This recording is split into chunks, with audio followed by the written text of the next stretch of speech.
is Dr. Stinky McDougal. You mean the legend? He's a real buckaroo banzai kind of guy. I watched him dice a guy into pieces with 6 f***ing words on it. Stinky's the most inconvenient man in most rooms. He's a master of drunk boxing. Every time Stinky calls, my blood pressure skyrockets! I heard he's staging an evolution. Dr. Stinky McDougal says the difference between a revolution and an evolution is the conscious choice not to break everything in the transition.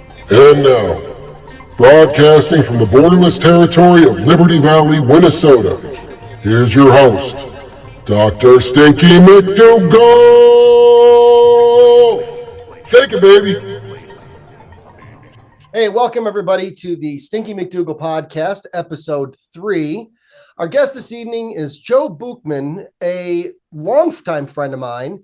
I first came across Joe back in 2013 when he served as the moderator for the Citizens Hearing on Disclosure in Washington, D.C. This hearing is in order. We've got our witnesses ready, and gentlemen, if you could stand and repeat after me. I do hereby affirm that I will tell the truth and nothing but the truth to this committee today. Thank you, Mr. Chair. and before I move to the next witness, if I could just indicate that I'm pleased. I don't know if you have a copy of the letter. Yes, you do. So if you could hand that to me. Would you like to read this? Oh, well, no, Dr. Buchman, I'd have you read that letter. There's not just one letter that the committee created. We also have all 6 members who've signed this because it does not deal with a foreign government. It deals with the Veterans Affairs Administration and is also addressed to the President of the United States. We're all 6 members of this committee, and I won't take the time to read it. You're welcome to come up later. Basically demand that Jim Pennison and Airman Burroughs be granted their medical records from this government.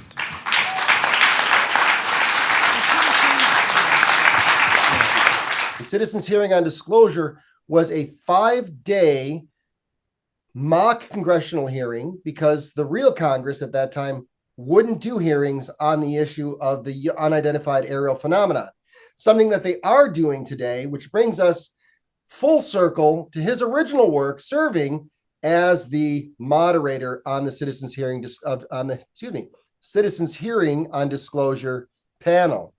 Joe, welcome to the podcast. Such a pleasure to see you here today. Why don't you say hi to everybody and just give us a little background on how did you find yourself sitting at the Citizens Hearing on Disclosure? Yeah, it's a really great question, and it's because Steve Bassets is a really good guy. I've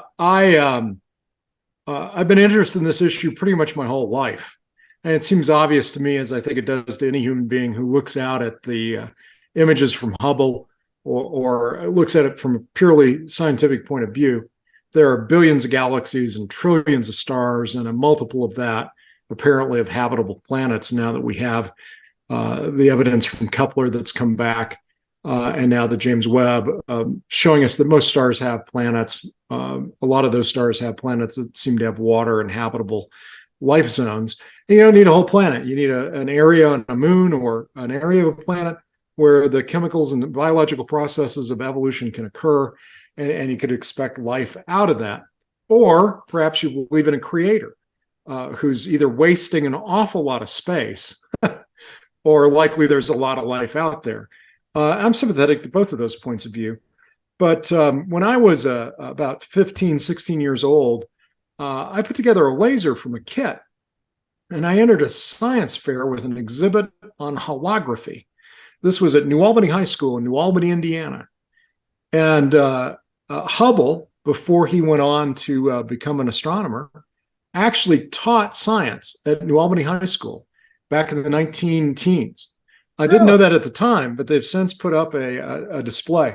So it's a heck of a high school. It also had the world's first radio station licensed to a high school. There were some colleges, even AM, like WBAA at Purdue, but this was WNAS. And so I was on the radio and doing holography at an early age.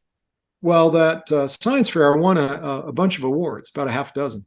My mother kept all the materials, and I'm glad she did, because I went back to look through them to verify what I remember of being driven by a couple Air Force guys from New Albany, Indiana, just north of Louisville, about 2.5 hours east-northeast to Dayton, Ohio, where I was invited to get a tour of Wright-Patterson Air Force Base with a bunch of other high school students. Now, the reason that's significant, if you go to the Wright-Patterson Air Force Base page, even today, you'll find that it's the home for the math, science, and technology education recruiting of high school students into working for the Air Force. Oh, really? And Linda Moulton Howell told me 20 years ago that they had a program of recruiting talented high school kids out of science fairs to be brought into the reverse engineering programs. And reverse engineering programs, there was no evidence until recently. I think that I found dispositive on that. But I then had a friend, a guy named Pete, who said he was older than me, and we were active in scouting and the Order of Demolay. He was in both of those, as was I, and he was into the issue. And he had a friend who was an air traffic controller. They used to go to the University of Louisville back in the 1960s to UFO group meetings, and there was a rumor then in that community that Wright-Pat was reverse engineering a flying saucer.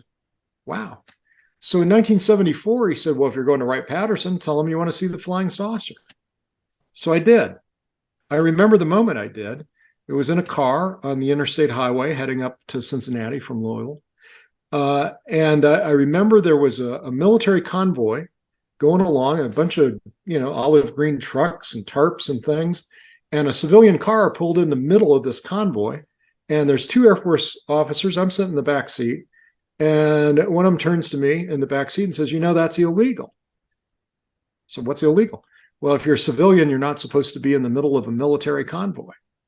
And I guess I was a proto-libertarian, because I said, well, you can have a law, but if you don't tell anybody about it, how are they supposed to obey it? Yeah. I mean, who knows that it's illegal? Did you know it's illegal to pull in the middle of the military? I had no idea. Going down an interstate highway. I don't even know if it is today or not. I've never seen the code. I haven't gone looking. Well, I have a vivid memory of that. I have kind of a vague memory. At some point in my life, I told somebody, I don't mind getting a hypodermic needle shoved in me. It may have been then. I have a vague memory of being called, pulled aside, taken to an office, a wooden military chair, something about a shot in the arm. Because what I said was, yeah, my dad's a doctor. My mom's a surgical nurse. They're always checking to see if I have all the latest vaccines. Anyhow, I have friends of mine that believe this more than I do. I have a grain of salt about all of this.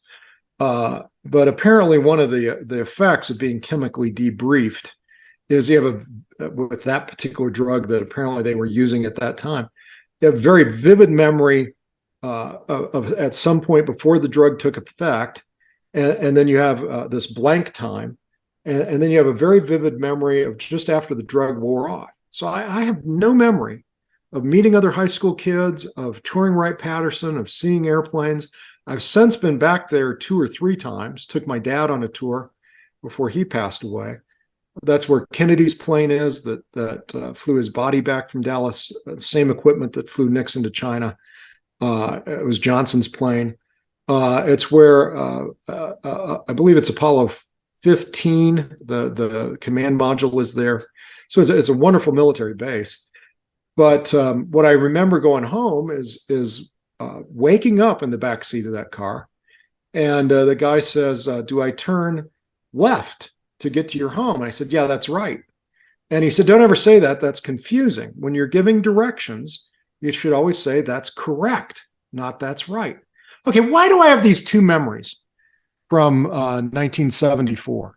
Like, I don't remember most of 1974 or what happened. Yeah, I know most of my teachers. I know some of my classmates. I know a lot of Boy Scout stuff I did back then. But these memories are particularly vivid.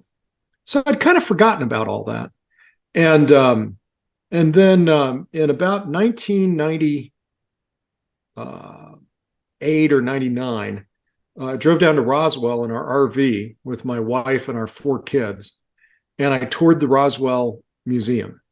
It was kind of on our way to visit Cindy's relatives in Texas and then head on back up to Indiana to visit my dad and mom. And it's a pretty good museum. I met Walter Hott before he died, the officer that released the press release that ran in the Roswell Record. I met Glenn Dennis, the mortician's assistant, young man at the time in 47, who got the call from the base asking about child-sized coffins, Right. and asking about how best to preserve bodies that have been left out in the desert, and recommended dry ice and said he could order those coffins. If you believe Glenn Dennis's story, witness testimony, I found him to be credible. He followed me out to the parking lot, wanted to see my road trek van conversion. We had a long conversation. And at some point, I realized in that museum that I was asking about a flying saucer and reverse engineering at Wright-Patterson Air Force Base about 2 years before Stan Friedman met Jesse Marcel Jr. And then the first books were published about Roswell. So how did I know about Roswell a couple of years before it came back into the media? That got my kind of undivided attention while I was driving to Indiana. So I get back to Indiana, I call Pete, and I said, "Were you trying to get me killed?" I mean, I was 16, right, in 1974. And how did you know to tell me to ask about a flying saucer? This was before Roswell was in the news. Yeah. And that's when he told me the story about his friend who was an air traffic controller. And his friend would see stuff, zip it along at incredible altitude and doing 90-degree turns at high rates of speed. And I said, I want to talk to him. And he said, you can't. He died in mysterious circumstances out in Colorado. And this was Pete's flight instructor. And if you know pilots and flight instructors, they're all pretty tight. Right. And he said, yeah, they buried him so quickly I didn't even get to go to the funeral. And I said, well, tell me more. And he said, back in the day, he and his friend, whose name I've forgotten, I have it in a journal because I took notes during this phone call like crazy. They had gone up to Dayton and they had poked around on the base, and it was less secure, as was everything before 9/11. But this would have been back in the 60s. And they got escorted off the base for wandering away from a tour group trying to find Building 18. And he said after that, for about a year, if he and his friend would ever meet up to go to dinner, they would always notice a couple of guys in dark suits watching them. That's as close as I've gotten anything that looks like Men in Black. Well, I don't know. I kind of put all that in a very gray box. I don't know that I was drugged. I don't know that I was debriefed. I don't know about Men in Black and all of that. But this certainly got my attention, right? So 1997, I get on the CompuServe RV forum. CompuServe, by the way, was a computer thing before the internet. This is like, I mean, nobody under 30's ever heard of it, right? Were you on CompuServe as well? I dabbled once or twice with it. I'm familiar with it. Yeah, all the chat. Yeah. I was 70335 at .7331 at CompuServe.com. They didn't give email addresses that weren't numbers, and they all had a dot in the middle. They thought that was cool. And then AOL came along, America Online, kind of cut them off. Well, anyway, CompuServe, back then you were charged by the minute. So you had a program on your Windows computer, Windows 3.1 maybe, called AutoSig, and you'd log on, download all your email messages at 600 baud or 1200 baud with a audio coupled telephone thing. And I'm in the RV forum writing about getting an RV, and this guy says, yeah, you should take your kids out now. And I said, they're awfully little. He said, well, the longer you wait, the harder it is. And he had 6 kids, we had 4. And we wound up buying this road trek van. Well, he also had a road trek van. So we're exchanging messages. And so I started looking at a route to travel around because I had the summer off. And decided to do a loop over to California and back, and then we would sort things out, and then we would drive from here. That year we went all the way out to Gatlinburg, Tennessee, visit my mom and dad, and then up to Washington, D.C. for the 4th of July, and Philadelphia, and Niagara Falls, and then into Canada to see the plant where the road trucks are made, and across Michigan and Lake Michigan on a car ferry, and Yellowstone at home. Anyhow, it was a great trip. And this guy says, well, you're coming by San Luis Obispo. Why don't you come by my house? Well, I didn't know him. It's CompuServe. My wife thinks he's an axe murderer. You know, everybody on the internet's a little creepy. That was that world in the 90s. And I said, well, he's a retired military guy. I think it's okay. So we went from here to Great Basin National Park, to Cathedral Gorge State Park in Nevada, and then up the extraterrestrial highway, which was in the news, Highway 375. Independence Day had come out. Larry King had done an event out there on the highway, or maybe that came a little bit later. But we drove right up to the border of the base. Use of deadly force authorized, no photography, a military base in Nevada that's bigger than the state of Connecticut, if I remember right. And then to the Little Alien, Joe Travis was still alive, and then on to Disneyland, and then we wind up in San Luis Obispo. This gentleman since passed away. I never used his name. His name was Chuck Clark. Interestingly, there was also a Chuck Clark in Rachel, Nevada.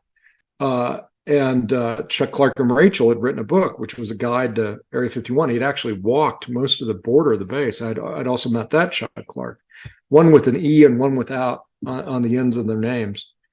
So Chuck and his wife Liz invite us in, and he takes me up to his office. And in his office is a framed poster of Ronald Reagan.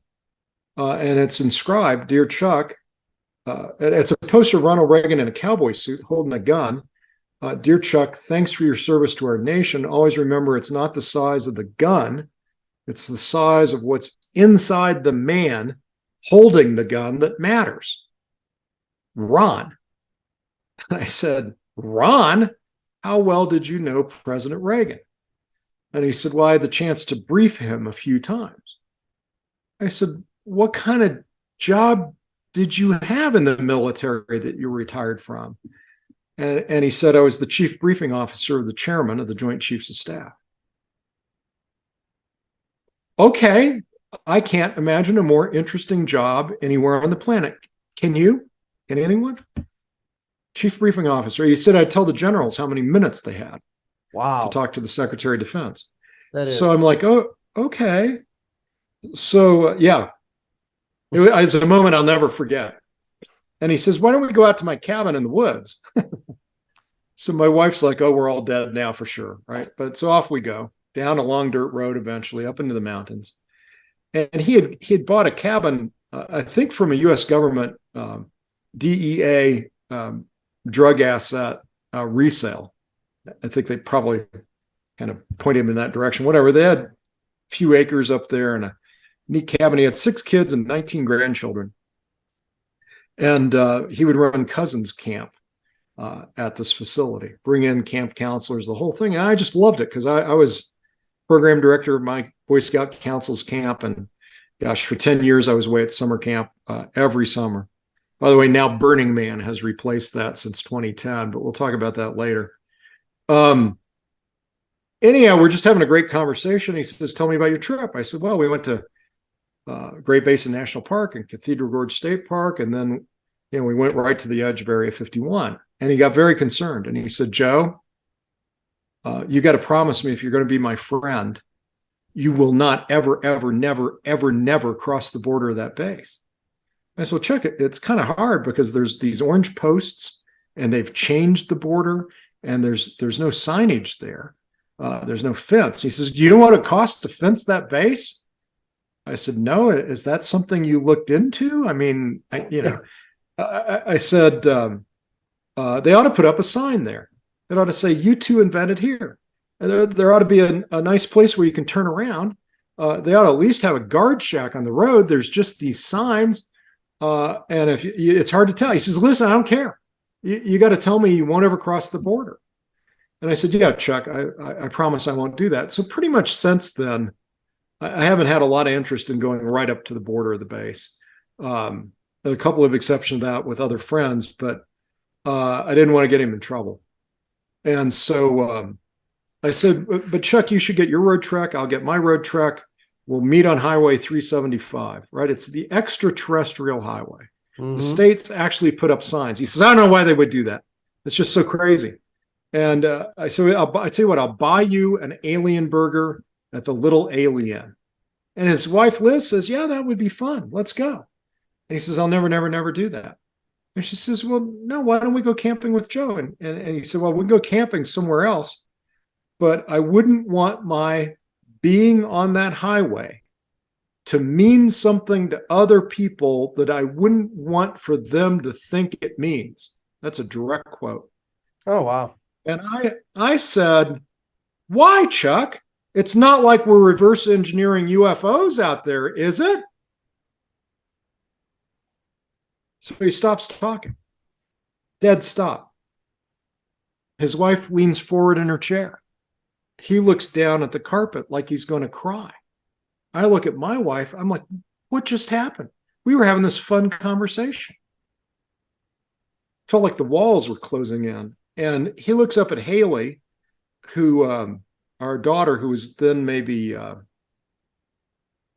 6 or 8, maybe 8. And he says, Haley, sweetheart, you want help putting that puzzle together?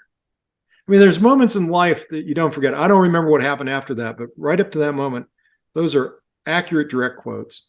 I also do a lot of journaling, and I get it down contemporaneously. So later, after the kids were all asleep, I went to him and I said, listen, I don't want to make you uncomfortable in your own home, but I'm fascinated by this issue, especially now. And, is there anything you learned in your career? He was a faithful Catholic, raised their kids as Catholics. So is there anything in your career that challenged your review of your religion? Mm. And he said, that's a really good question. And I didn't raise our children Catholic because I believe in the historical accuracy of the texts around the history of the Christian church. I raised them because I think there are good values there that are very important.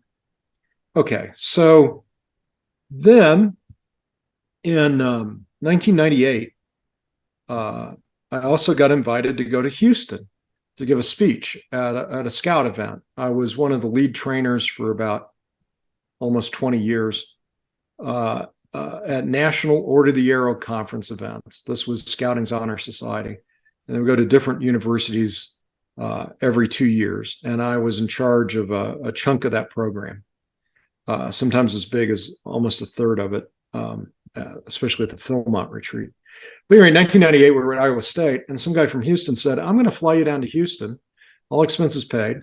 We'll put you up, and I want you to give the same speech you did here for my local group.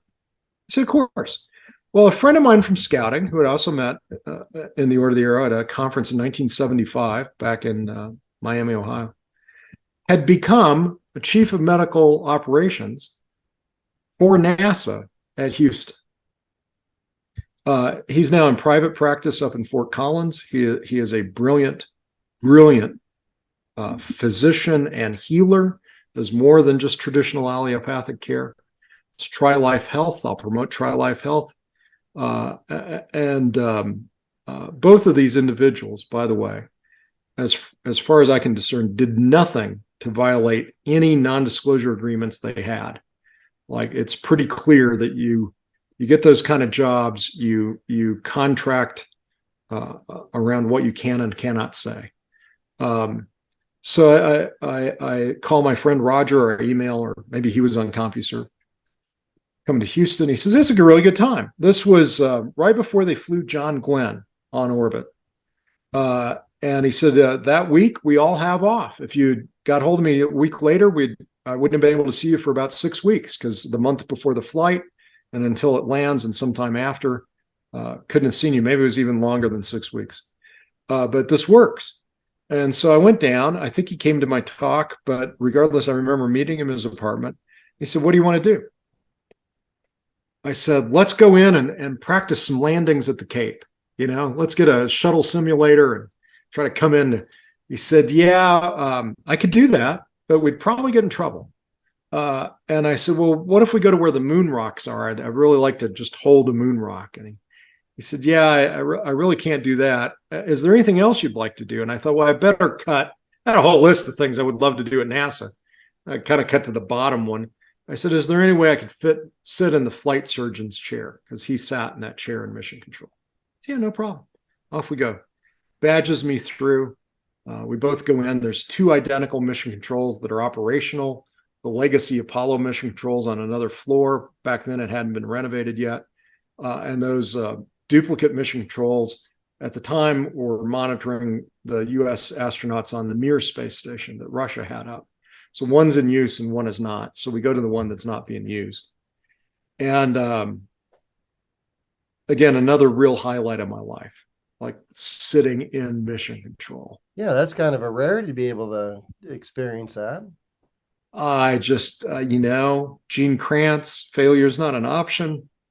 The whole thing, even though that equipment was, anyhow, come out of mission control and there's these bulletin boards. And I was disappointed because all the NASA facilities at Johnson Space Center kind of look like a college dorm, lowest bidder, cinder blocks, stupid vinyl floors, ugly. And there's these stupid government bulletin boards, and there's a weekly world news pinned to one. I might have a photograph of it. Bill Clinton meets space alien coming off a space shuttle. And I said, well, at least NASA's got a sense of humor. So we go back to his apartment, and I said, listen, and he says, what do you think about mission control? I said, it's a bunch of antiques, I guess all the really cutting edge equipment is out at Area 51. And he said, well, if it is, I couldn't tell you about it. And I said, why? It's not like we have flying saucers shadowing our shuttles on orbit, is it? Exact same thing. End of conversation. Looks at the floor. And he says, listen, before I answer that question, I have 3 questions for you. So, okay. He says, Joe, do you think I've ever lied to you? And I said, no.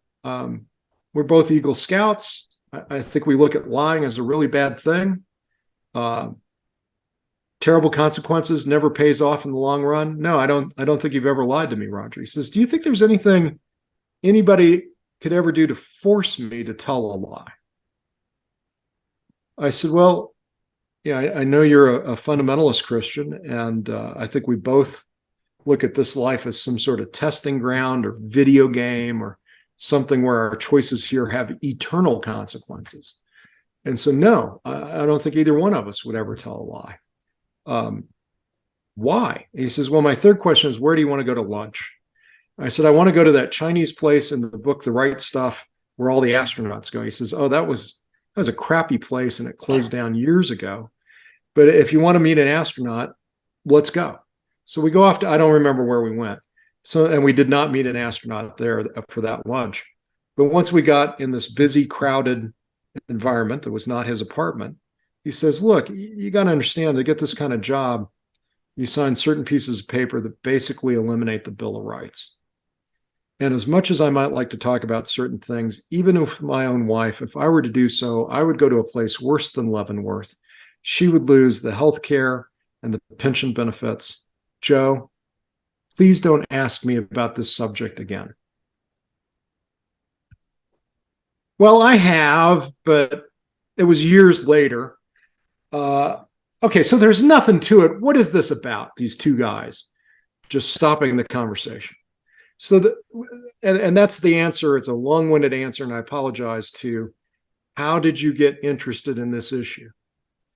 So in the early 2000s, I was involved with a large group awareness training company, and my wife went through as a participant. She came home looking 20 years younger. that was where she really got rid of a lot of guilt and grief, especially the grief over her first husband's suicide. And by the way, totally unwarranted guilt, but suicides cause a lot of guilt in a lot of people, and it's touched virtually everybody on earth. And so I went through to find out what they had done to my wife. And it was based on the old LifeSpring trainings. This had been a split off of that. Eventually, they hired me as a trainer. And one of the things I would confront people with is, what's your legacy going to be? What lasting positive difference are you going to make in the world? If you want to know why you're unjoyful, why you're sad, it's because you're not living a life where you know you're making a lasting positive difference in the world. And it was a little confrontational. We really challenged people around that. Or people would get up and complain about their problems, yeah, my job, my boss, my kids, my house, my dog, my cat. So, well, do you want to get rid of your problems? Oh, yeah. Are you willing to pay any price to get rid of your problem? Oh, yeah, I'll pay any price to get rid of my problems. Really? Because what I'm going to tell you is going to sound insane, but it will get rid of all those problems. You got to trust me, and you got to take on the advice no matter what I tell you. But I absolutely guarantee you it'll get rid of all those problems. And people would choose in because there had been a lot of other things to happen in those trainings where those kind of challenges and promises came true, right? I said, your problem is not that you have too many problems. Your problem is that your problems are too small. Try taking on a problem like solving world hunger. Try taking on a problem like ending child sex abuse and trafficking. It's not that you have too many problems. It's that they're all too petty. Ooh, take on something big. That is an excellent point. It's truth. We're so wrapped up in small things that we lose sight of the big. And if you throw your life into making a big difference in the world, that stuff becomes kind of a nattering chatter in the background, right? You're not going to let it stop you if you're trying to stop world hunger or solve sex trafficking or whatever it is. And you got to find what lights you up. You got to look inside and seek to discern the charisms, those spiritual gifts that your creator gave you, if you believe in a creator. And even if you don't, it's a useful thing to do. What's unique about me? What lights me up? Where do I give myself, where I forget that I need food, I forget that I need sleep, and I'm just filled with passion for doing this thing such that I wonder why people are paying me to do it. Find that kind of career, find that kind of job. And if you're not in it, quit, jump off the cliff, take a leap of faith. Meaningful. Within reason, right? Yeah. So in 2007, I look in the mirror and I go, you hypocrite. You got a pretty good gig doing the college professor gig and the trainer gig and the writing gig and whatever. How are you going to make a big difference in the world? And I really spent a few weeks challenging myself with that every day. And out of that came a website that I put up in the fall of 2007.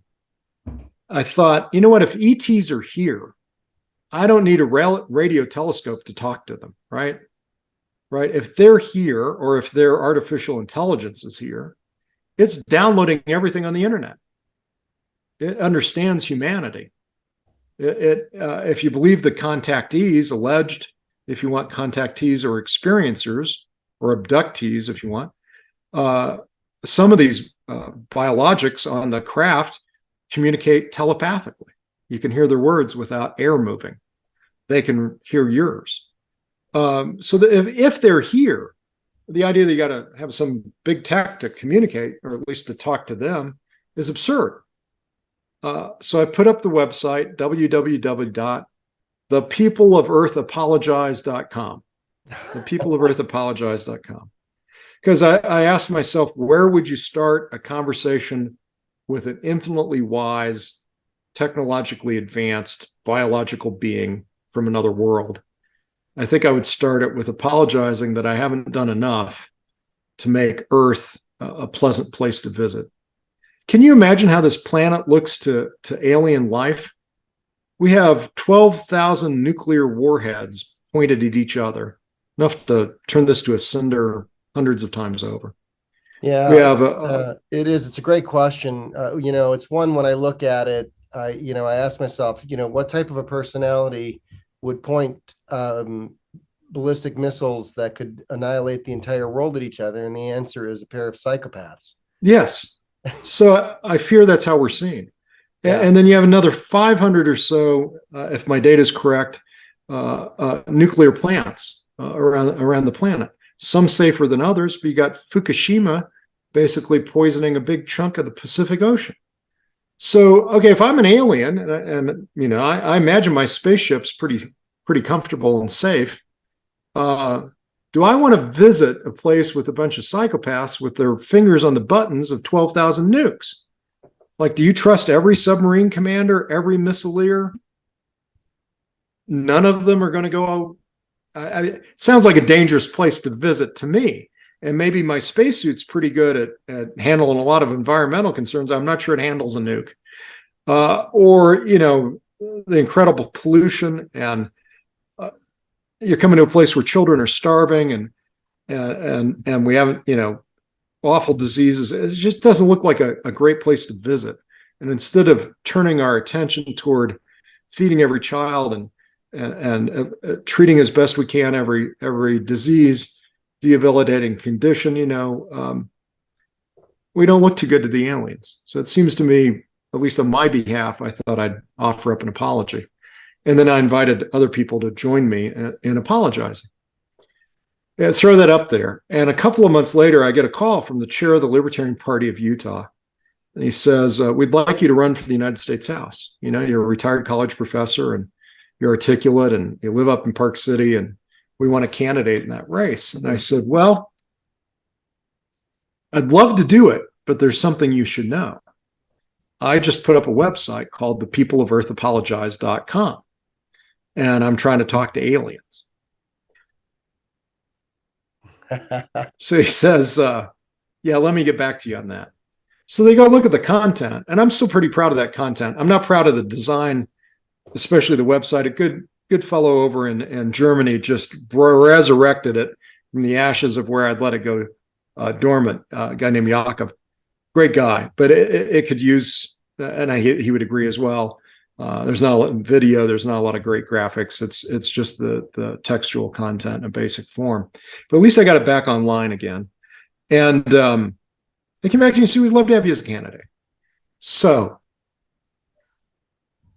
I call up Steve Bassett, who I had seen at Roswell, I think the year before, talking about these conferences aimed at politicians in DC. Steve Basset's X conferences, 2007, 2008, 2009. I think he may have done a fourth one. Those were incredible. Absolutely stunning. It's where I met Colonel Alexander. It's where I met Ed Mitchell, the sixth man to walk on the moon. It's where I met Paul Hellyer, the Minister of Defense for Canada. It's where I met some other people who I find to be flim-flam artists and disinformation geeks or whatever, or maybe they're just a little bit off. I won't name those names here, but they've earned their place. They publish, they get books out, they try to be activists as best they can. Matter of fact, there's a photo behind me there. I'll send you the image that you can edit in later of the X conference in 2008. And it's me and Alfred Weber and Michael Sala and Paula Harris and a couple other people. Had a great time. Well, at any rate, but so I call up Steve and I say, hey, I'm a candidate on the ballot this fall in 2008 for Utah District 1. And he says, you're already on the ballot. I said, yeah, I'm the Libertarian nominee. He said, let me get back to you. So he goes Googling, verifies Lieutenant Governor's office. There's Joe Buchman. Well, it turned out that Steve was the very first candidate for any federal office to advocate for disclosure of the ET issue. He did that in Washington, D.C. I think it was around 2002 when they had that guy with a gun, a rifle, shooting out of the trunk of his car through an opening in the license plate, killing people all around D.C. It was awful. It was a big distraction from Steve's campaign, but Steve got in at least one debate, ran a terrific campaign, running in the Democratic primary, I believe. So he wasn't on the general election ballot. But Steve became the first candidate to advocate for disclosure, and I became the second.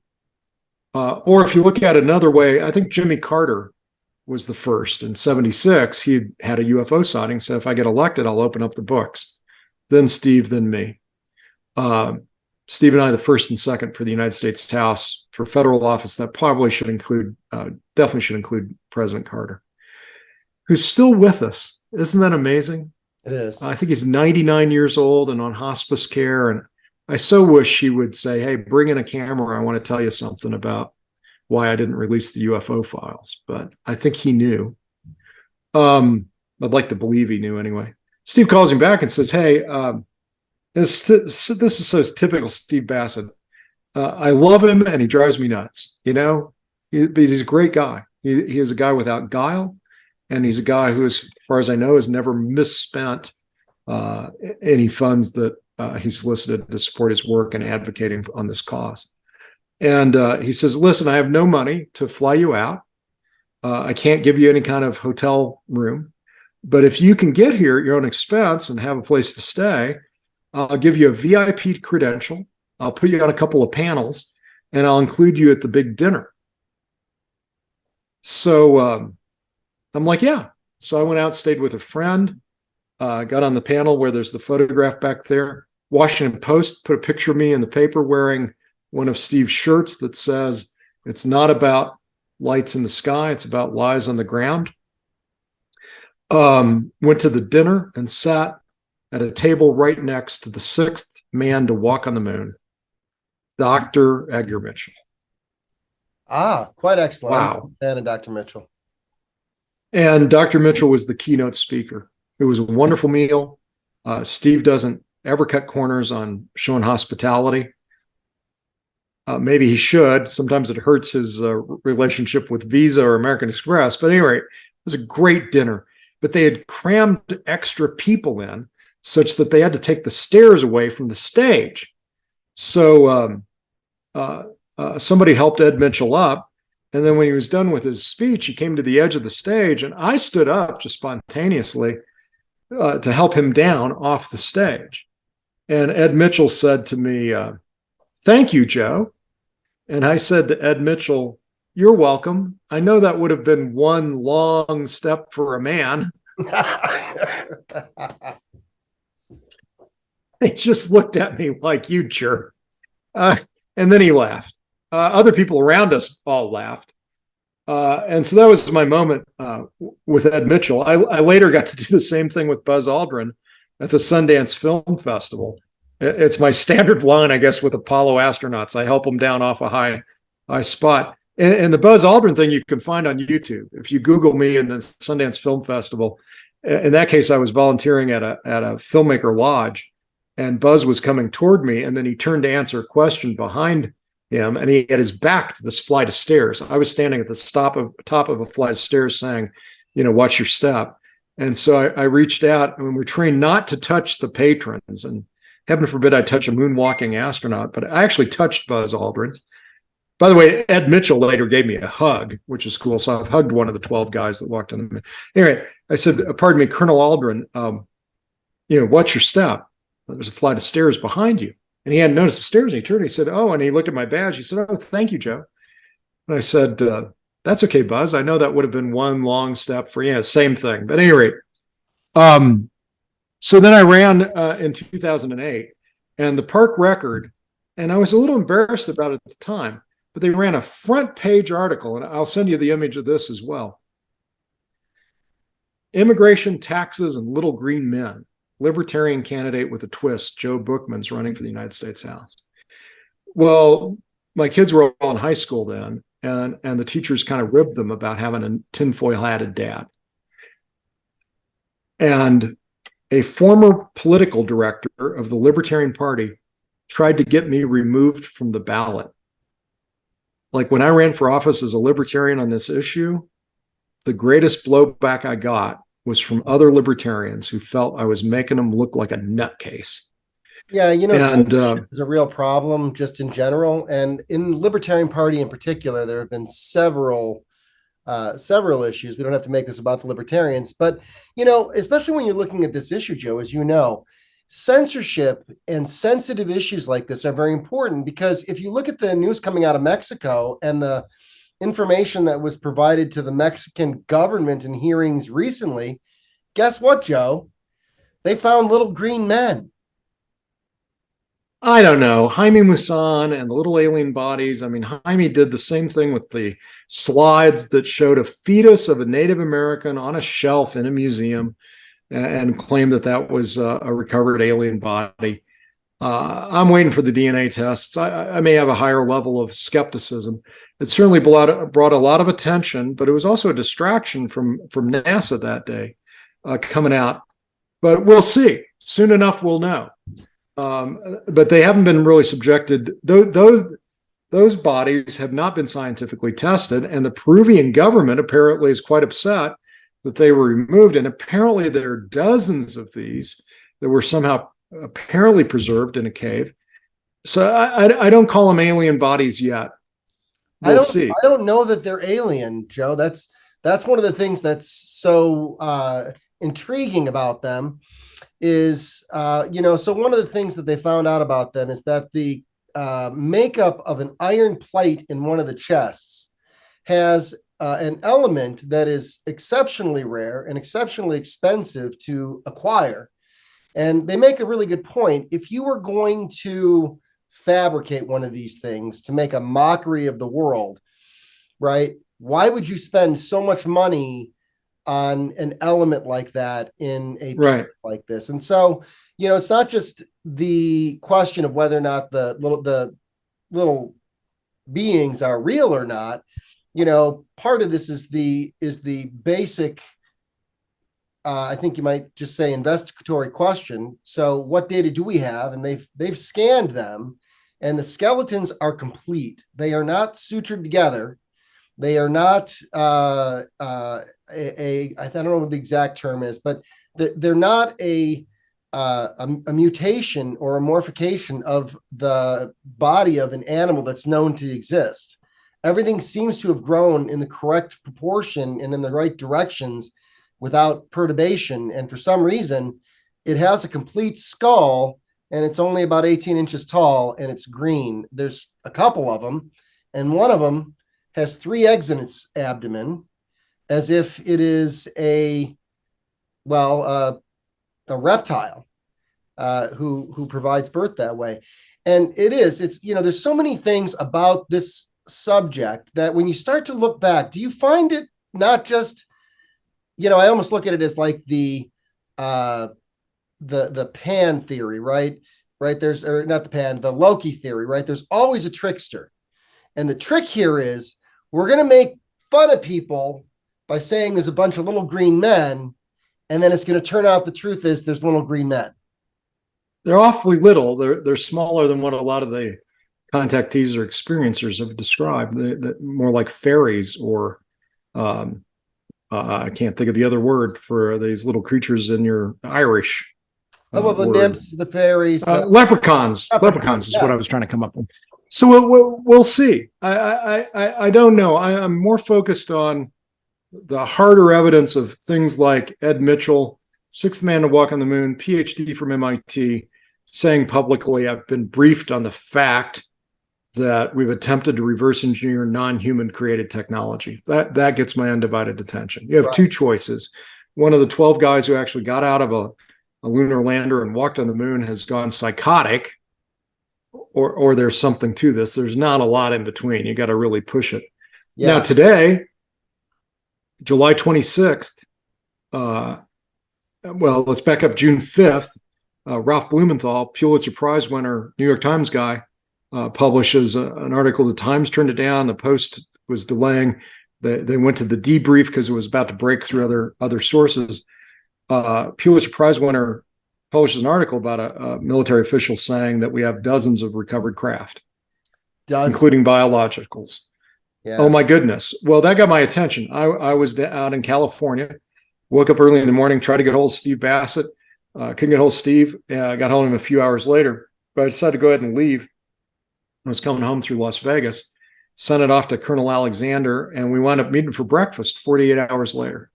Oh, really? And Yeah, and so John, I've been to his home. And we went to see the eclipse together in 2017 up in Riverton, Wyoming. He came with my family in our RV and camped with us, and he's gone to Mongolia on my advice. That's what we talked about all the way back at the X conference in 2008. John was real interested in shamanism in Mongolia. He's interested in phenomenology generally. I think John, in his book, is absolutely right. UFOs are real. First sentence in his book, we have military pilots and coincident radar returns, and there's a lot more now. But what's a UFO? It's everything from a ball of light to a flying thing the size of a Walmart, and every creature from these little guys that you find credible. I haven't looked at all the evidence yet. I find them interesting, and I'm open to the possibility of them being quite real. Yeah, and I was for a while with Stephen Greer, but burned once. Maybe I'm a little more cautious. That Atacama alien. I met Gary Nolan, Dr. Nolan of Stanford, at Paula Abdul's house when I was in LA. At the time that seemed credible, and even Dr. Nolan at the time was like, "Let's examine it." Turned out to be a fetus from a Native American that should not have been treated in that way. It was kind of a sacrilegious thing, and I believe that body has now been returned to that tribe. But I was caught up on that one where it seemed like hip dysplasia suggested it was like 30 years old, but only this tall. We'll see. But anyway, from 18 inches tall up to the tall grays or tall whites that are 18 feet tall or whatever, to even taller. I don't know. So what is a UFO? What's evidence of alien engagement with the people of Earth? I haven't given a lot of credibility to a lot of stuff. I'm more skeptical than I might seem. What's driven my political campaigns? 2008 for U.S. House in District 1. Then I moved to District 3. Ran in 2017 in a special election in District 3. And now in running this special election in District 1, I'm trying to run in every part of Utah, apparently, consistently. All I've called for, because of these conversations with my friend who was chief briefing officer, my friend from NASA, pass legislation protecting whistleblowers, hold open hearings on waste, fraud, criminal activity, and the ET issue. This is the solution to what will do a lot of good in America. There's no reason to be spending money on waste and fraud. So anyway, I met with Colonel Alexander for breakfast. And in his book about Roswell, he writes it was a weather balloon. He would say at conferences repeatedly, ET does not have a quality control problem with their craft. They're not crashing. When I first started looking at the whole thing, it takes a while because you got to take a lot of data and a lot of information. And it occurred to me one day when I was looking at the question of Roswell, one, do you guys not have a crash retrieval yourself program? You don't have the technology to get, we do. One of our planes goes down. We have a retrieval program ready for that thing. And two, this really looked like it might've been just planted for us to find. It's interesting you say that. Inserted themselves into our situation. That's fascinating. Back when I was moderating the Roswell research panels with Don Schmidt, Tom Carey, and Stan Friedman, what an incredible time that was. Bruce McAfee I met there as well. Jesse Marcel Jr., Dr. Marcel. One of the questions I asked the panel as the moderator was, how come ET didn't come pick up the wrecked craft? How come they weren't there within minutes to hours? How was the stuff laying around? I wrote Bassett last night. We've been talking about a number of projects that are heating up now. And I said, he had said on another podcast recently that this crash recovered material, if it's buried within private industry, we need to go to them and say, no, this is the property of the United States of America. I wrote Bassett and said, no, we don't. No, we go don't. to him. Belongs to ET. We're missing. Belongs to ET. What we should have done in 1947 was taken a big tractor out to a piece of sagebrush-filled desert and carved the words "lost and found" into the desert and broadcast on radio stations, hey, we found your stuff. And maybe if we'd done that, we would have sent a message that said, that's a place that's safe to visit. Instead, we drag it all off and hide it somewhere, and whether beings were living or also dead, I don't know, but humanity acted poorly. Okay, it's the Cold War. We don't know what the heck this is, and I'm sure those military officials were acting from their perspective in the very best interests, at least initially, I hope they were. Anyway, so I say to John, who had written in his books that ET doesn't have this quality control program, there have been no crashes. And he had felt, when he put together the Advanced Theoretical Physics Working Group, a group of guys in the military that went knocking around on doors to find this black engineering, reverse engineering world, that even though he might not have had a high enough security clearance to be read into the program, he would have found the box it was hidden in. He used to say that in public speeches all the time. So I said, what do you think of the Ralph Blumenthal article? And John says, Joe, it's all true. That's the moment my life changed from skeptic to I have somebody I trust, a significant military clearance. He's somewhat of a controversial figure, I know, but John's books are very good. And if you read the foreword, you'll find me acknowledged in there as one of his proofreaders. Reality Denied and UFOs, Myths, Realities, Conspiracies. I always get the subtitle mixed up. Conspiracies, Myths. I don't know. So what do you mean it's all true? Joe, there's dozens of craft. Dozens? You said ET doesn't have a quality control program. What are they all Edsels? I mean, he says, well, and this gets to your point you made a moment ago. He says the current thinking is some of them are gifts. There are reports that some have been dropped off and just left. Yeah. Initially, he said some are fully intact. They're not crashes. And I said, what, did ET forget where they parked? And they have a quality control program. They got some sort of Alzheimer's going on. And he said, no, he thinks some are gifts. Well, this was a moment my world changed. I looked at that omelet at this Vegas omelet house up there in North Vegas. I couldn't believe John had done a 180. This was on June 7th. He was getting ready to give a presentation in Roswell. And we had a long breakfast. He said, I got to get home. I said, yeah, you got to revise everything you're going to say in 3 weeks. I mean, what are you going to say? And he said, I don't know yet. The other thing he told me was he'd been on the phone with a lot of folks. There was a lot of people at the Pentagon that were very angry when they went looking into this because they felt lied to.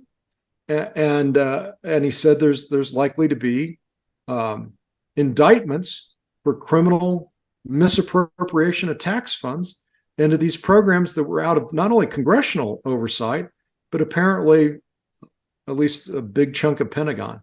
Yeah, what was this fund that so David Grush was the individual who came from the whistleblower standpoint, and he had come out and he had said that one of the issues was a fund that is used for these. What is the name of that fund? Do you recall? I don't remember. I think when he came to naming names and program names, I believe he consistently said, I could tell you that in a secure setting. I don't know that he disclosed the name of any program or no, any it's a very big deal. He disclosed that there is a slush fund that is used by programs like this and that they've been dipping into it forever. Is what it yeah. And so it is these questions that we've all had. One of them is, hey, what is the implication for government finding out what's going on to begin with? Right. I keep hearing people like Lou Elizondo saying, once we know the truth, will we still need the institutions like we have today? Will we need, what he's saying is, will we need government? Will we need military? Will we need public education? What if it turns out that there's another species that is even higher on that ladder than we are? Do we need the social institutions that we have today? Will we need governmental and religious organizations that we have today if it turns out that there is something else or someone else that is technologically more advanced and perhaps from an evolutionary perspective more advanced? have we been wasting our time all this time? Or are we doing exactly what we're supposed to be doing? What do you think is the aegis there? You know, what he's describing is a world set free, right? What is it that we might find out that might be so paradigm shifting we choose total freedom? That's a really great question. I think there are a couple of things going on. One is, obviously, if biological life somewhere else has built a technology that's capable of superliminal travel, and there's enough of that this little dust ball out in a outer arm of this kind of average galaxy is worth visiting. Because you got to think, if they're visiting here, they're visiting everywhere else that's like here. And then you get to a number of trillions of craft and trillions of individuals if they're throughout the cosmos. Now, maybe they're just inside the Milky Way, and then we can get this down to billions, but still, billions of craft? Well, you know, the argument that Tom DeLonge and To the Stars and others are making, including comments made by Ross Coulthart, Coulthart, there you go, in Australia, yeah. You know, is that he is being told that what we're dealing with may have to do with trans-dimensional beings, and in fact, beings from another time, if you will. Yeah. In which case, it's not a question of where they're coming from, but rather a question of when they're coming from. Yeah, and so this takes us to even bigger numbers, right? Well, and you know, from that perspective, it, you know, makes you wonder if the future doesn't fluctuate in a way that sometimes the crash are being crashed here, and sometimes the future is simply setting it down for our use. And it you know, it does make one wonder when Tom says things like, you know, if we have a happy and a positive and a glowing world that loves each other, it keeps away these gray aliens, right? Are we still shaping that future? And is that future perhaps changing when it visits us? That might be one of the things that's confusing about it. All of this is out beyond what I tend to research. Like, yeah, it is the whole gambit. I'm more skeptical than I sound, even listening to myself, because I'm really just interested in the hard evidence. Like, and especially what happened to right pat to me? What did I see I don't remember? Maybe it's nothing. Maybe it didn't. Maybe that didn't happen in that way. But I'm looking at it or advocating it through the political realm or the direct communication realm with my People of Earth Apologize website. So let's have hearings. Let's protect all these whistleblowers. And let's see if we can get to some hard evidence. And it only takes, like they say, one white crow to prove that all crows aren't black. A lot of what's been at UFO conferences for the last 50 years or more is garbage, in my view. There certainly attracts flim-flam artists of the like of a Jimmy Swaggart or a Jim and Tammy Faye Baker, or for that matter, Jerry Falwell in the world of religion. These people were in it to make money. Jesus wants me to build him a theme park. Yes. People believe that, right? And there are similar individuals in the UFO community, easily found. I don't want to say anything particularly negative about any given individual, but, you know, are charging extraordinary amounts of money to spend 3 or 4 days, you know, out doing contact experiences and having private dinners and all. And they can charge the money. And hey, you know, I'm a libertarian. People should be free to make money in a win-win, mutually profiting. By the way, profit doesn't happen on one side in capitalism. Both sides profit. That's capitalism. Where profits are only on one side, that's some sort of government, usually imposed fascism or forces being used. That's not capitalism. So when people complain about profits, I get it. There's some pretty gross profits out there, but in capitalism, both sides profit roughly equally.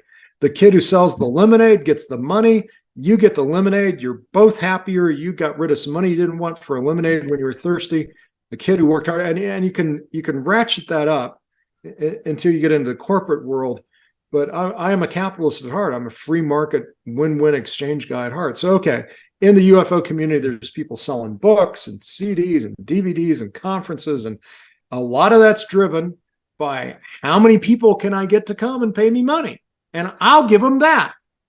but that's not necessarily the truth that I'm interested in, right? I got enough money. I'm not out raising a ton for my political campaign.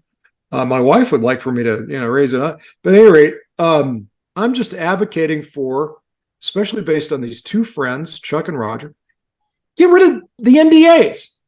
Not on everything. National security, yeah, that's important. Keep the NDA there.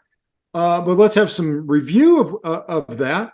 You can't just claim everything's classified, which America is awfully close to just overclassifying at a point that's deadly. We can't even store all the data. But anyway, on waste, on fraud, on crime, and on the birthright issue of whether we're alone in the cosmos, eliminate all the NDAs right now. Just gone.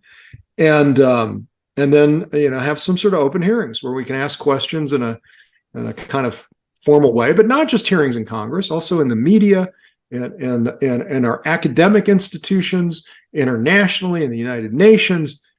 Let's get to the truth of that, whatever it is. Joe, when you served as since we're on the subject here, when you served as the moderator for the citizens hearing on disclosure, is there a guest or two guests that you would really like seen in a hearing in Washington sooner than later? Well, yeah, it's part of the problem. They've died.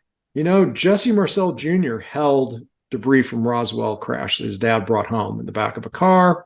Didn't follow procedure exactly, but dad went to show son. And that's where Dr. Marcel remembered the I-beams with the hieroglyphic-like writing. The only one he remembered was a triangle with a circle on top of it, like a porpoise with a ball. I found him absolutely credible. He's passed away. Dr. Mitchell, boy, it would have been great if we could have got him to Congress. And I asked Hal Puthoff if Hal had seen the citizens hearing, and he had watched all of it. I'm a full member of the Society for Scientific Exploration, which is a group of academics that study edge science. I'm not particularly active in it, but I've been to several of those, and I've given a couple of presentations based on the citizens hearing. One of them was where I was seeking help vetting some testimony that Dr. Greer gave about having an Admiral Marin, who was a MD like me and a PhD in physics and had won the Ampere Prize in France. So when I was typing the written transcript to the citizens hearing on disclosure, I was checking the spelling of all those words I just mentioned, all the South American military bases, and I was trying to provide footnotes to citations for testimony that was given just like the congressional record. And I couldn't find an Admiral Marin. There was no Admiral Marin in France. Oh, and he was also an advisor to President Sarkozy. There's no Admiral Marin. There's a list of Ampere Prize winners. There's no Marin. And so I'd written to the good Dr. Greer, and he said he'd check his files, and then he stopped responding to my emails. Okay, fine. He's a busy guy. But I'm at SSE, and they wanted to hear about the citizens hearing, and these are a bunch of scholars. I'm like, hey, I could use your help. Help me find this guy, search for the mysterious Dr. Marin. So at that conference, actually, I think it was a subsequent conference, I asked Hal about, what was that? What did I ask Hal about? I've now lost my train of thought at a high level. Oh, if he'd watched the citizens hearing. Yes. And you're asking about what testimony did I find the most compelling. And I agree with Hal.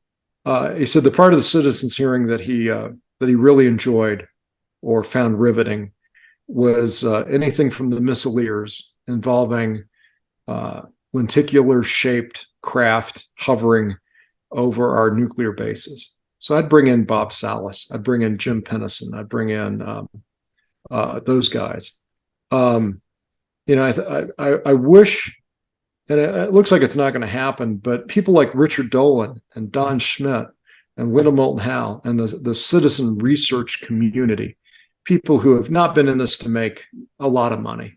Yeah, maybe they've made their well-earned book royalties and travel fees for speaking at conferences, but they're not doing it in a way that I would call bilking people out of thousands of dollars for special contact type stuff. I wish Congress would hear from them, and key staff and individual meetings that's probably still going to happen. But in terms of an official congressional review, it's probably going to be mostly military officials, and that would include these missileers.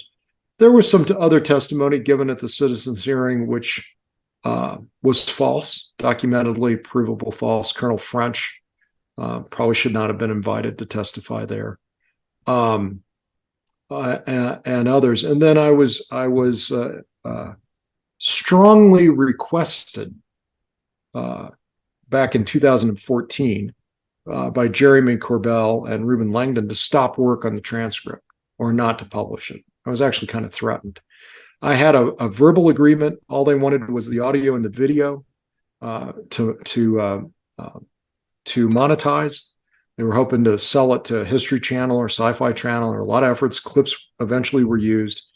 The whole Truth Embargo documentary movie, 90-minute movie, that got shelved because of, I think, a disagreement between Corbell and Steve Bassett, unfortunately. But so I stopped it. And it's only in the last 6 months that I've received an email, not from Jeremy, but from Reuben, saying you can do whatever you want with the printed material. And so I'll turn my attention to that. I've typed up 90% of it was transcribed before I stopped. So I knew the testimony better than anybody in 2014, 2015. And then I put it on a back burner. They've now put all the video up for free on YouTube, but they edited Steve Bassett out. That's not how you do history. That's crazy. Unfortunate, yeah. That's petty. And I talked to Reuben about it. He said, we didn't want the liability. I'm like, well, if you're going to edit Steve out, we could do a lot more editing. The liability is that you're presenting this as an historical document, and it's not. You know, I don't get it. And I think I'm a historian. I spent over 2 years digitizing a collection of about 13 to 18,000 items, depending on how you count, for the Library of Congress. That got acquired by the Library of Congress. The work I did to create that finding aid is real. So I get angry about that kind of stuff. Just if you want to go to libertarianism, I'm angry that this officer was returned to the position of secretary after having been removed, and also chairs the so-called Libertarian History Committee, and then goes in and has the secretary's minutes from the time she was removed thrown out, and her minutes that she typed up from recordings inserted. Come on. And I know there's other historical. Just such a problem in the party. So I get back to the arc of my political campaign.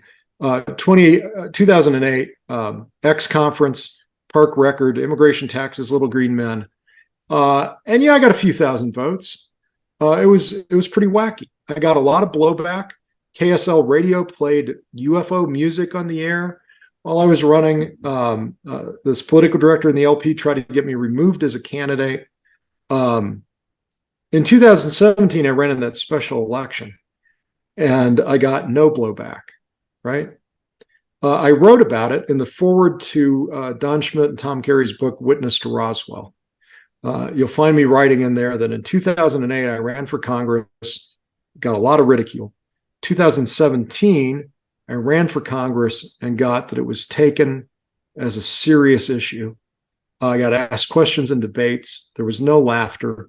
John Curtis, who was the mayor of Provo, and I've had conversations. I have been to DC to meet with him a couple of times in his office. You could call me perhaps a lobbyist on this issue. And I believe he takes it seriously.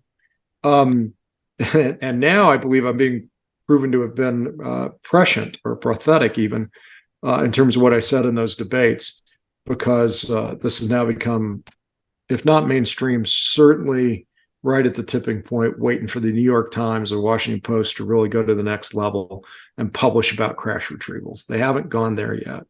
Yeah. Anyhow, what I wrote in that foreword was there was one event that occurred between those two campaigns that changed the world, and that was the citizens hearing on disclosure, for which Stephen Bassett deserves unreserved praise. He put together a team of people who supported that, who found the funding for it, who got Tom Clearwater to move money to that project over going elsewhere, and he pulled the damn thing off. And yeah, a lot of the money was given, or all the money I think was given in hard silver. The silver market crashed. It created financial problems for it, for which Steve got blamed for causing a bankruptcy. I think there's no evidence of that.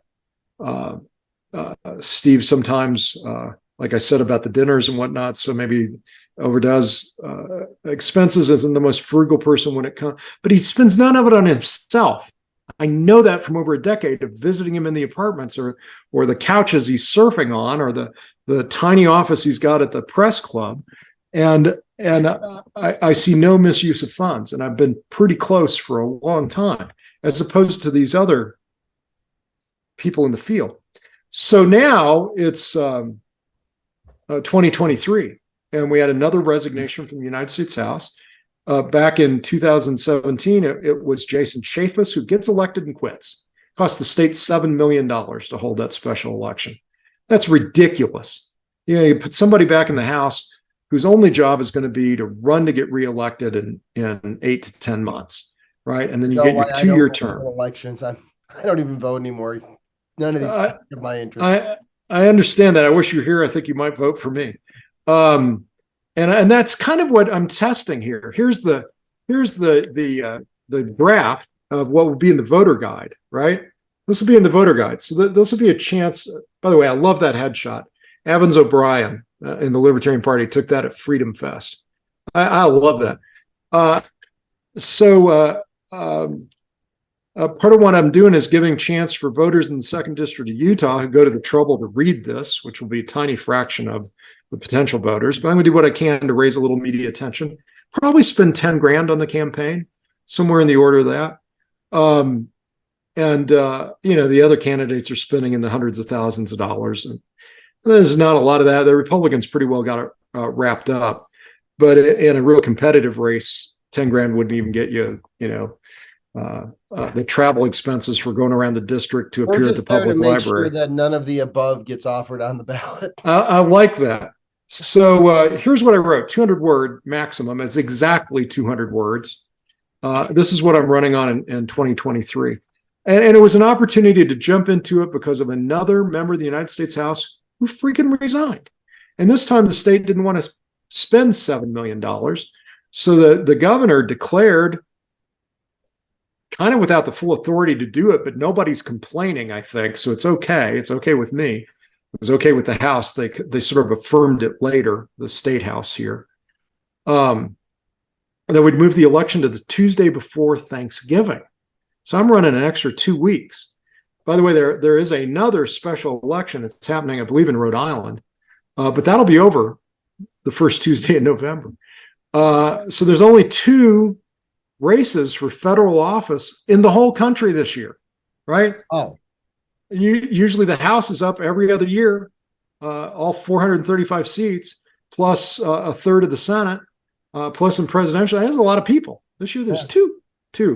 So this is, and I'm going to, hope that your viewers and others who are interested in the field might choose to provide the financial resources to take out some extra advertising that would say this: the most important political issue of our time is our place in the cosmos. Okay, maybe not, but I'm trying to get people's attention and make a point. And it's not untrue. If we find our place in the cosmos, and I'll get to the other issues I raise here later in the statement, we're going to solve a lot of problems like healthcare and education and ending war and violence and starvation, right? These things are available in a post-disclosure world in a way they're not available now. So the most important political issue of our time is our place in the cosmos. Questions from our childhood. Why are we here? Are we alone in the universe? Motivate this campaign. These are not only religious and scientific questions. They are now increasingly political. That happened on June 5th and again on July 26th with that hearing in the House. They're now political. There's all sorts of politicking going on. Apparently, from rumors I hear, for what they're worth, Senator Warner of the Intelligence Committee in the Senate has told the House, stand down. We're moving this issue to the Intelligence Committee in the Senate. The Pentagon apparently is lobbying Congress, and they have a lot of lobbyists. Don't embarrass the Pentagon. well, I think the Pentagon's embarrassed if what John told me is true. This thing went so dark that people who should have known didn't know, and they're angry, but we'll see. But back to my statement. These are not only religious and scientific questions, they are now increasingly political.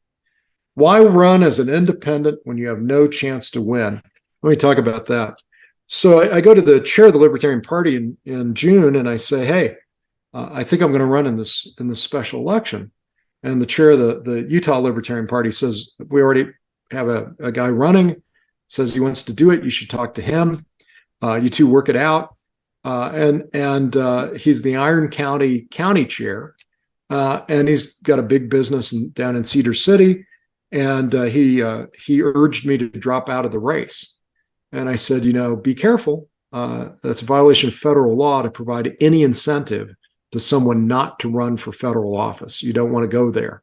So he didn't cross that line, but I was trying to be helpful. And at any rate, it's clear that he was going to become the Libertarian candidate, or at least there was a big risk I wouldn't. So I went out and started gathering signatures to run as an unaffiliated candidate, just run with no party. I'm also, as you can probably tell earlier, not happy with one of the 4 officers of the National Party. And by not happy, I mean, now I'm not going to suggest causes of action I might have for violations of my reputation and standing, things that, at least in my view, approach slanderous and libelous comments from that officer, who, especially over the work I did. Reasons, Joe, why I don't participate in these political parties. I always tell people, I learned this lesson in 2012 or 2014 rather, the year I ran for governor here in Wisconsin. I was the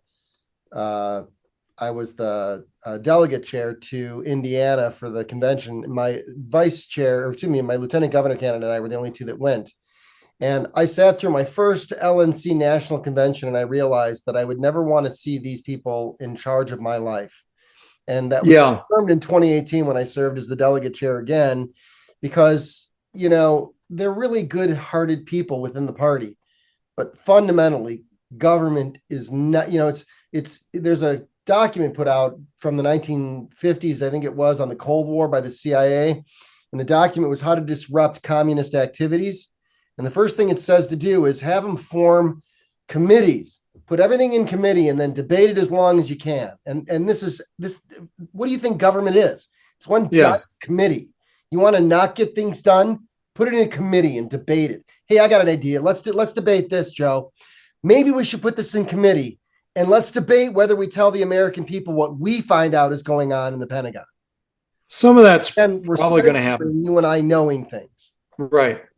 Well, in this case, it had to do with the papers of the founder of the Libertarian Party, David Nolan, and his widow entrusted me with those to digitize them and create an index, which my wife and I, and with the help of a few others, diligently did at the highest quality standards I could try to bring to it.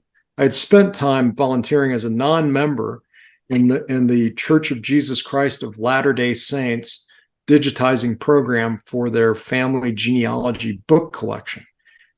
Preserving history is like, I'm not LDS, I'm not a member of that church.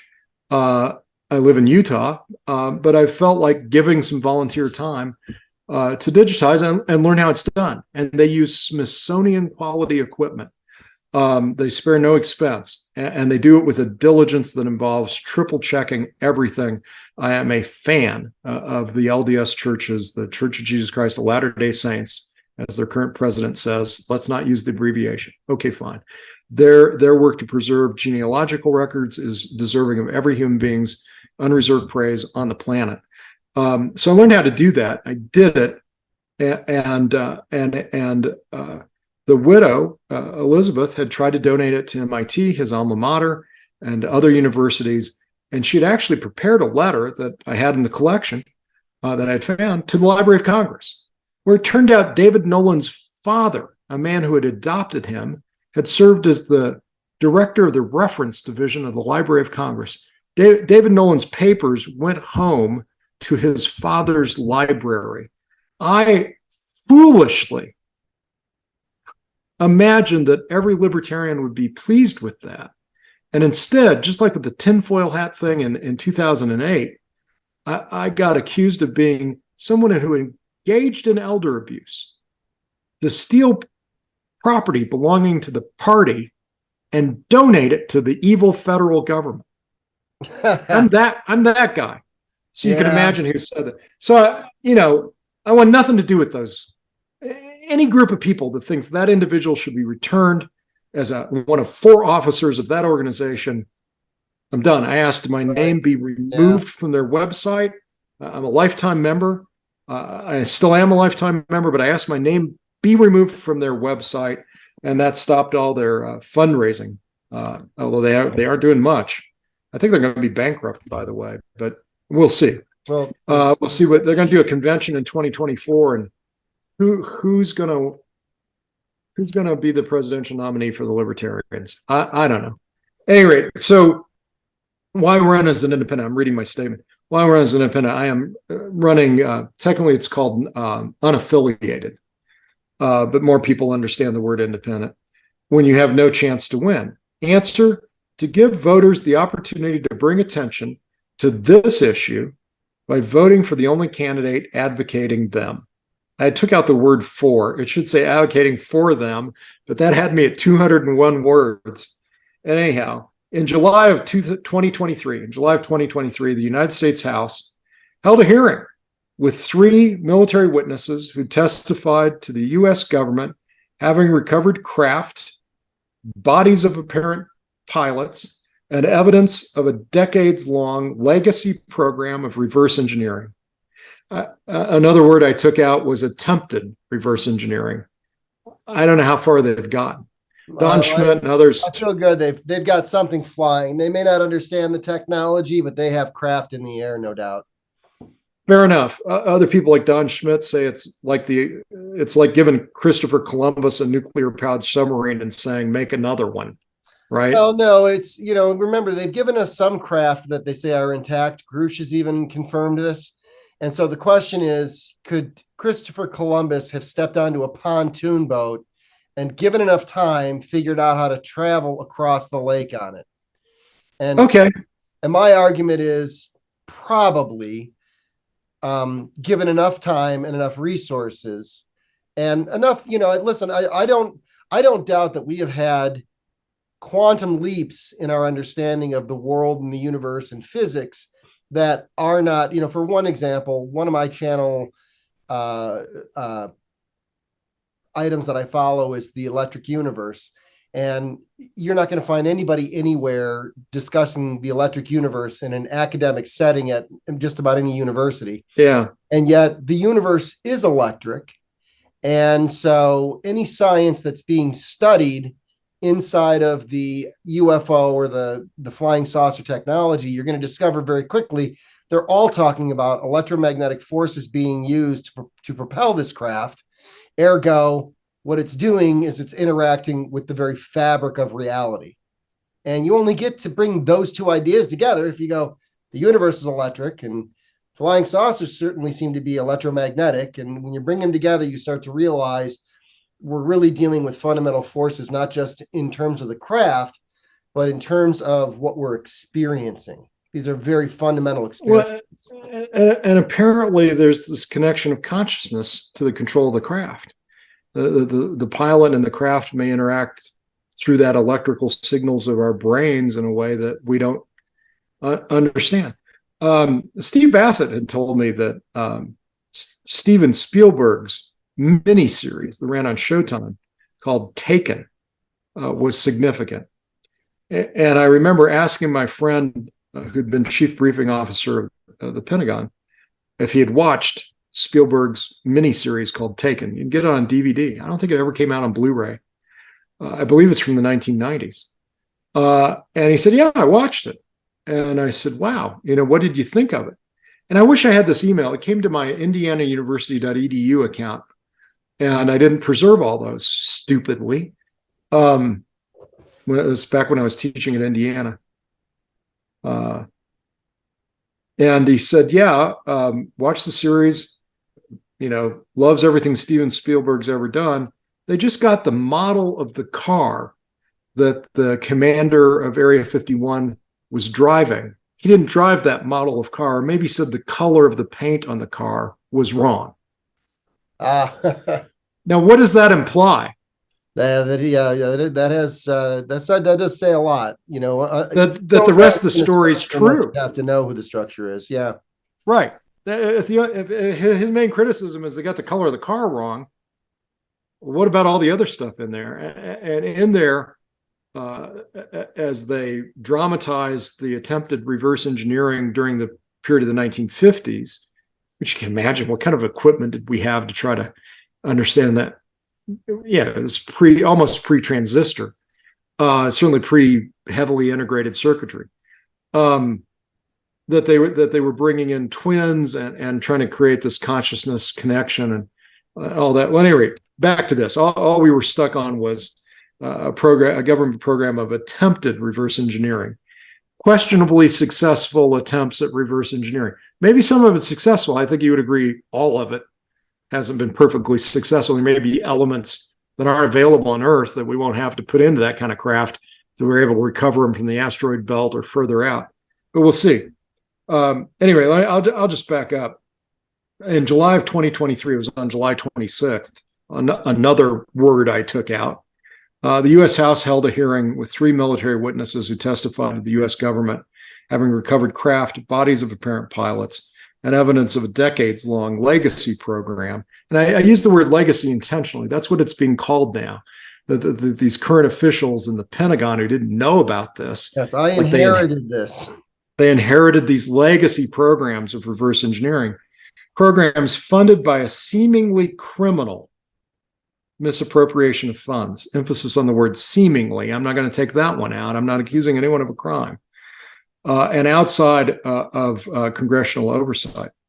As a lifelong libertarian with a small L, and I know you know what that means, as a lifelong libertarian and former chair of the Libertarian Party of Utah, that L's in capital letters, lifelong libertarian, former chair of the Libertarian Party of Utah, I've consistently called for whistleblower protection for waste, fraud, criminal activity, and evidence of ET engagement with humanity.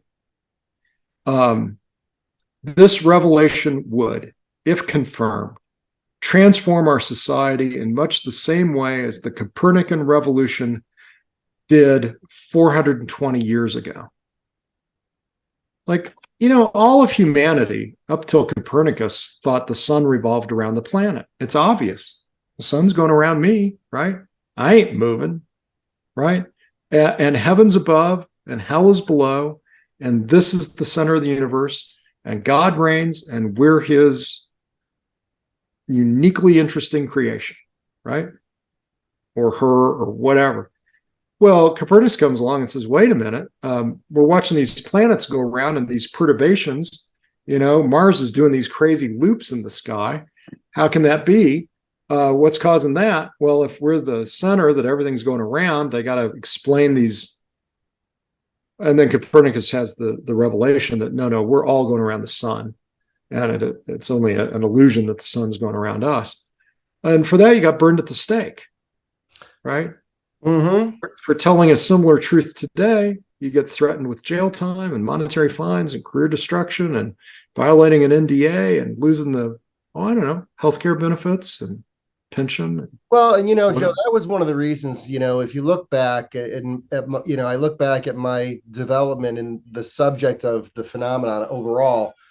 I was watching the citizens hearing, and you really only spoke once or twice openly, but the first time you did, because I watched the whole thing live, start to finish, you said, I serve as the chair of the platform committee of the Libertarian Party.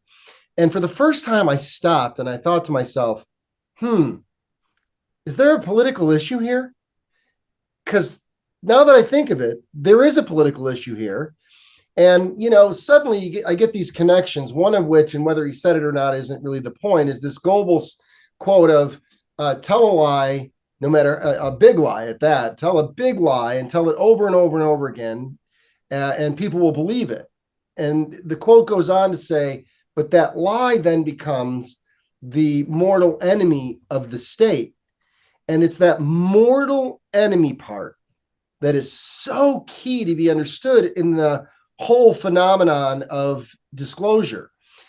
It isn't just that there are energy solutions, and there isn't just answers to age-old questions within disclosure itself. It is a complete paradigm shifting understanding of what has been going on altogether. It was one of these moments I went, yeah, if I can get people to talk about this, there's absolutely no downside to it, because the only upside that's been, presented to me is an end of government. And I'm all for freedom happening in my lifetime. Yeah. Bassett and Dolan and others have written and given presentations at conferences about what does a not just post-disclosure, but post-open contact and trade world look like, right? Clearly,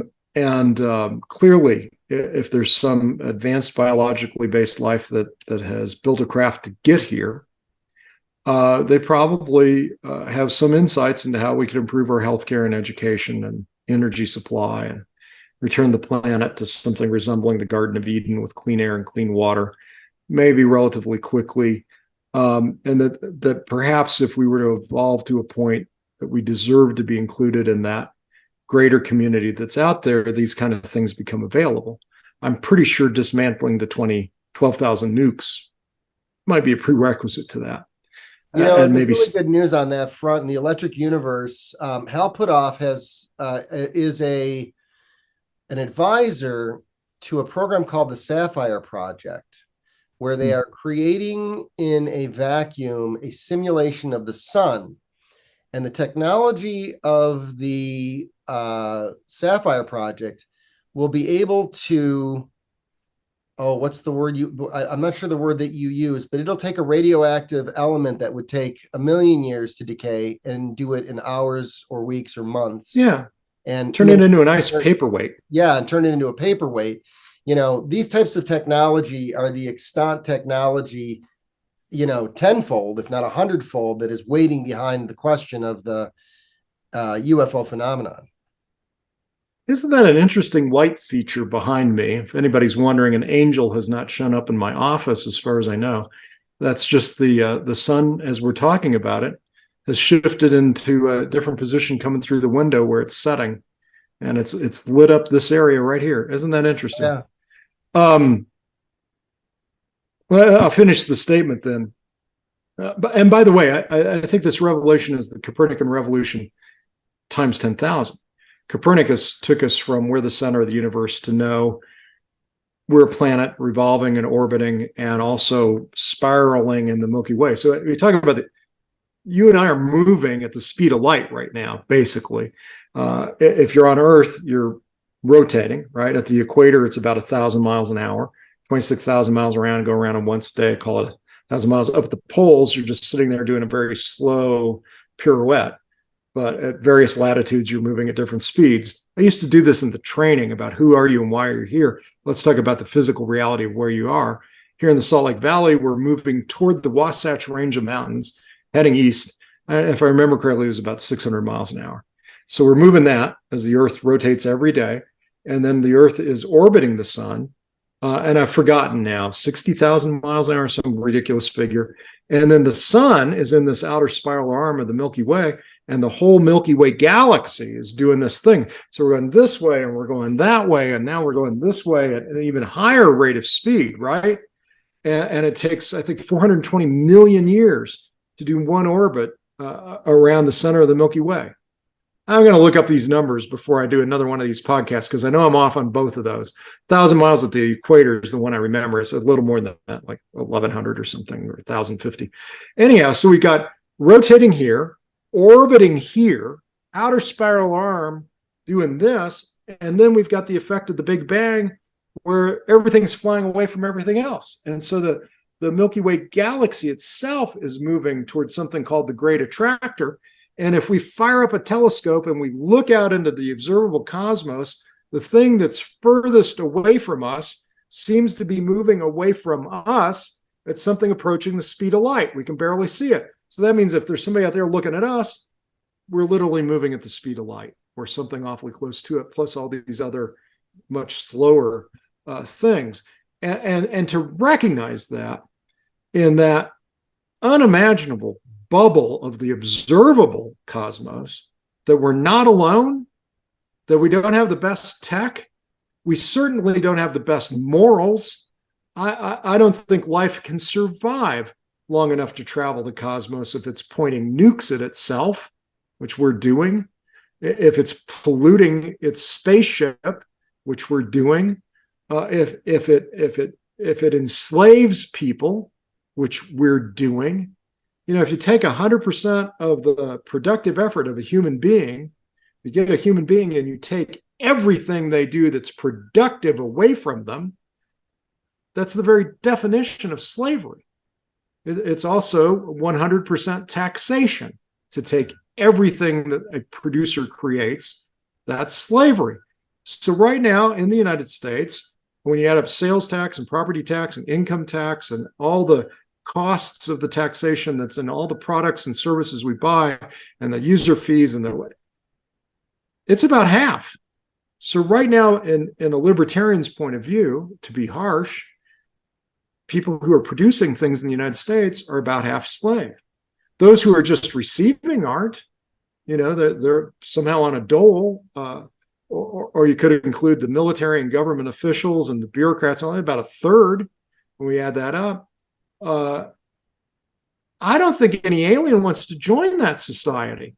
Do you want to go somewhere where they say, hey, welcome here, go over there and build your house and do whatever you want over there. But by the way, whatever you're doing, we're going to take half of it because we're providing so-called universal healthcare. Hell, we don't even do planetary healthcare. We're just trying to get healthcare in the borders of our own nation and call it universal. Well, that's crazy. So some ET shows up, or we're going to say, we have a right to demand from you all of these things that we want. So I still identify as a libertarian in that sense. We've got to evolve not only technically, but also morally to where we don't have a government, to where we live in freedom, to where visitors feel free to drop by because they're not in the middle of that ugly mess of redistribution of productive activity. I get that you and I agree on it. Yeah. One more sentence in my voter guide statement to get to the 200th word. Take us on out here, and then we're gonna wrap her up. Oh man, we've gone for 2 hours almost. Yeah, it's been a wonderful visit. I do want to be thoughtful to the audience and to your time. I make Steve Bassett. My intention here today was to make Steve Bassett seem like he's succinct when he's on a podcast. So I might give Steve a call and see if I can get him on here too. Sometime. He owes me. I would encourage him to do it because you're wonderful. So this revelation, the revelation that we have a legacy program of attempted reverse engineering with dozens of some intact, some crashed, whatever craft. This revelation, if confirmed, transform our society in much the same way as the Copernican revolution did 420 years ago. By the way, I kind of rounded that off because 420, you know what that means to the libertarian community, right? I am familiar. It's a not so subtle message. And then the last sentence, imagine the possibilities, ending war on Earth. Like, aren't we all embarrassed? If we want to invite some benign to benevolent, wise extraterrestrial life to come by for a cup of tea, we don't really want to have the neighbors burying each other under rubble by blowing things up and having children starving just over there. Nobody's free unless everybody's free. Nobody's healthy unless everybody's healthy. Nobody's educated unless everybody's educated. Nobody's really clothed or should feel comfortable being clothed unless everybody's clothed. I mean, I sound like a Green Party guy or a socialist, but I mean that. I think the best system for it is capitalism, free market activity, and a growing up in our own ethical responsibilities and thoughts. But anyway, imagine the possibilities. Ending war on Earth, new sources of clean energy, because if they're getting here, they ain't burning petroleum to do it. Hope for a future of peace and abundance. And that's why I'm running. I want that future for my kids and for my two little granddaughters. And then I'm talking to one of my other daughters. She's talking about, well, maybe she's ready to have kids. So who knows how many I'll have. I want an Earth that's full of clean water and clean air and free of, if not all government, the bulk of what we have today that's so dysfunctional and wasteful and even evil. I want a world at peace, and I want a world that any intelligent life out there, whether it's extraterrestrials or if you want, whether it's God's angels, wouldn't you want an earth where an angel would feel free to come by and feel welcomed and express gratitude for the good that you've done with your life to make a positive difference here? That's what I want for them. And then what can you create with that as your home world? What new possibilities are available? They're incredible. And I, to whatever degree I can play some small role in making that happen, send me your apology. I'll put it up on the People of Earth apology. Maybe someday somebody will see it. Support the campaign. It's get to the very end of the podcast. It's utahjoe.vote. Utah Joe, because Joe puts Utah first, and then .vote, that new domain for voting. utahjoe.vote. There's a donate button. Send me a message. I'm easily Googleable. drbuchman@gmail.com. Find me there. We didn't even talk about Burning Man. We were going to do that. You've got a lot. We should talk sometime just about Burning Man, because I'd love to hear your stories. One of the things about Joe that we didn't get to, folks, is he's what's called a radical volunteerist. He volunteers most of his time, most of the year. He does Burning Man. You're actually on the staff at Burning Man this year, weren't you? Yeah, not a big role, but they paid me to go as opposed to me paying to be there. And I worked in the radio dispatch office, which I love because my grandfather on my mother's side was a dispatcher for the Southern Railway. So I actually had the title of dispatcher, worked the two-way radio system, including Info 411. Which is a great job to have. It's if you have any question and you're on staff and you have one of our radios, you call me and I'll find the answer, right? Except for the weather forecast. We don't give out the weather. That's fantastic. That's fantastic. And then you volunteer at Sundance as well, don't you? I have. I just actually filled out the application yesterday. One of the theater managers called and said he'd like to have me on his team. And so I gave him some feedback about some policy changes I'd like to see occur. I'm really not willing. I used to live in Park City. It was a lot easier to volunteer for Sundance when I lived nearer the venues. And last year was a hard year in part because I'm getting older, and driving an hour and a half each way to get somewhere to do a volunteer thing irritates me a little more than it used to, I'll say. But yeah, this would be down in Salt Lake. I love the Sundance Film Festival. Go to Sundance. Go to Napa Valley, where I also have volunteered, or the Sonoma Film Festival, where I've also volunteered, or go to Burning Man. I went for the first time in 2010.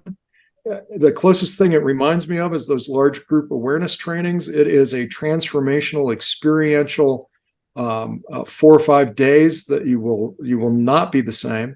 The art is stunningly, gobsmackingly, childlike, wonder-filled, inexplicable beauty. Boy, that was a string of words, and I mean it. And from my experience, it's the closest I can come to feeling like I'm actually living on another planet. The best, shortest description I've heard of Burning Man is Mardi Gras on Tatooine. It's very dusty, very dry, except for this year with the rain. Incredible community of around 80,000 people that create a city, and then it disappears like Shangri-La. Do Burning Man and stay for Resto. Stay for Playa Restoration. It's going on right now. I wish I was there. Yeah, that's amazing. Joe Buchman, thank you so much for your time on the podcast today. Thank you, everybody, for taking the time to listen to this very interesting conversation about the phenomenon and the life of one individual who's trying to bring it to light through the U.S. Congress. Thank you, Joe, and everybody have a great weekend and week. Peace out, everyone.